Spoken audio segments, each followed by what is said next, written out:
Welcome back to Houston Live. This Friday, KPRC2 and the Houston Zoo have teamed up to bring you a special program about the people in Kenya who are working to save lions. That includes a group called the Mama Simbas, who are breaking ground to restore the grasslands that the lions need to survive. So here is the first peek at saving lions, the pride of Kenya. How proud are you to be Mama Simbas, to be women leading the way? So I think we are more than happy, because we have our own car, that no one is limiting our efforts. We can get inside and go and work wherever we want to do. So we are more than proud. But if you can ask all over the region, no women have ever owned a car and do what we're doing. It's just Mama Simbas. Okay, Mama Simba. As the Mama Simbas' work restoring Kenyan landscapes grew, so did the relationship between Muteli and Shivani.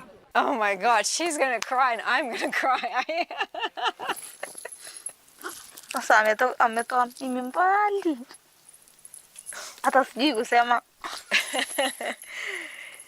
She says we've come very, very far together. She said, I don't know how to talk about it. We've come so far.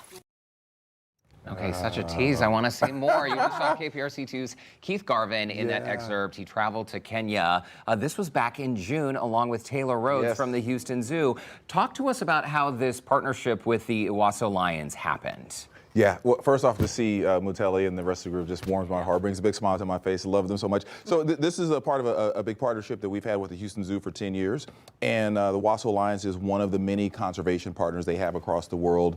And we have been working with them, profiling those groups. And this year we got Owasso Lions, yes. That's incredible. In Kenya. I saw how much, you hadn't really seen much of this. Keith, you're tearing up. Oh, well, I just remember being, it's really one of the, I've been in this business for a long time, and it's one of the best experiences I've ever had as a journalist. And so, yeah, it was awesome. And our teammates at the zoo were, as always, great to work with. And we were over there, we felt, we were a team, so, yeah.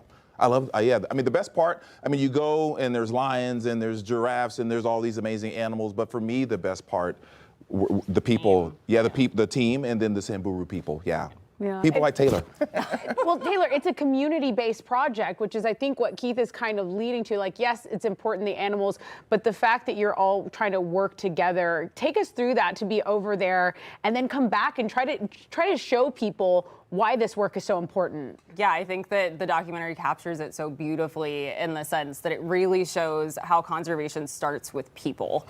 And it's so important that when we're working on conservation projects and we're working to be effective, that work happens right at home. So the beautiful thing about Owasso Lions is they are completely community driven, and it is all members of that Samburu community that have stepped up and are leading the way to save lions in their habitat. And you are the director, Taylor, of wildlife conservation for the Houston Zoo, and it starts young. It starts very, very young. When we talk about this community-based approach, they're reaching children. Talk to us about the interactions you had, because the next generation obviously is critical in preserving this work. Oh my gosh, yes.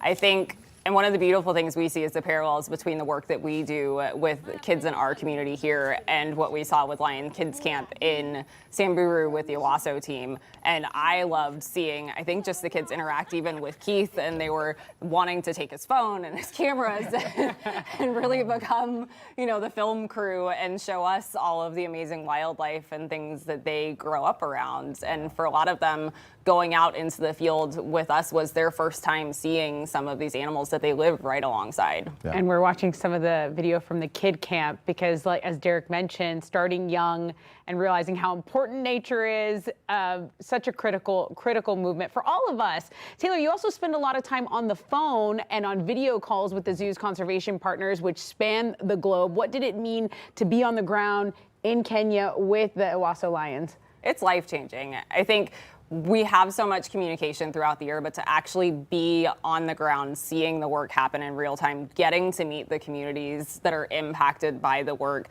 getting to see the wildlife and how it's thriving because of how the community is rallied around it is just such an incredible experience. And I know, Keith and I looking at the footage, we're both tearing up and ready to go back. Yes, yeah, I'd go back any day. Yeah, most definitely. I think as a journalist, you go and you learn, and your job is to convey that information. And everyone thinks about Africa. You think there's lions everywhere, and really there's only about 20,000 left in the wild throughout the entire continent. And it's a massive continent. Yeah, and only 2,500 in Kenya. But Owasso Lions has done this amazing job of bringing back prides, because the lions, what they had done, things were so bad for them for a while, is that they split up their prides, and so they were really they were hunting on their own and living on their own, and they are cats that need each other. What's the term? Lions pride. They're pride. Yeah, yes, but they're animals that stick together. But they decided to split up for a number of years because there just weren't enough resources. And now through the work of the Owasso Lions, they have a number of prides, and they're up to over 60 lions now. Yeah. So in a matter of 10 years. And Keith, when you have an experience like this as a journalist, you're on the ground. These are long days. It's far away from home. You're meeting so many different people. How do you begin to distill your experience down for a television audience, or even just to tell family and friends what you experienced, because you got to see so many incredible things? Yes, well, in terms of the show, you have someone like Don Campbell who produces the whole thing, and she does the magnificent job of just really focusing in on what's important, because we meet so many people, we see so many things, and so, but we also want to make sure that we get the message across that, as Taylor said, conservation starts with people, starts with the people, and then it spreads from there, and really making sure people have an appreciation of their land, of the animals, because so many people I talked to when we were there, you think, in Africa they see lions all the time, and some of them have never seen lions in their lives. They just know sometimes there could be conflicts with their livestock, and so they end up not liking lions, but then once they get educated and they realize that lions are as important to their country as anyone else or anything else, then they start to realize, okay, we're in this together, and we're going to do the work to make sure that we do make sure they survive. The lessons just seem to translate for everything, not just with the work of the Lions. Taylor, really quick, we're running out of time. What role do women play in this? Because we saw the Simba mamas, the mama Simbas.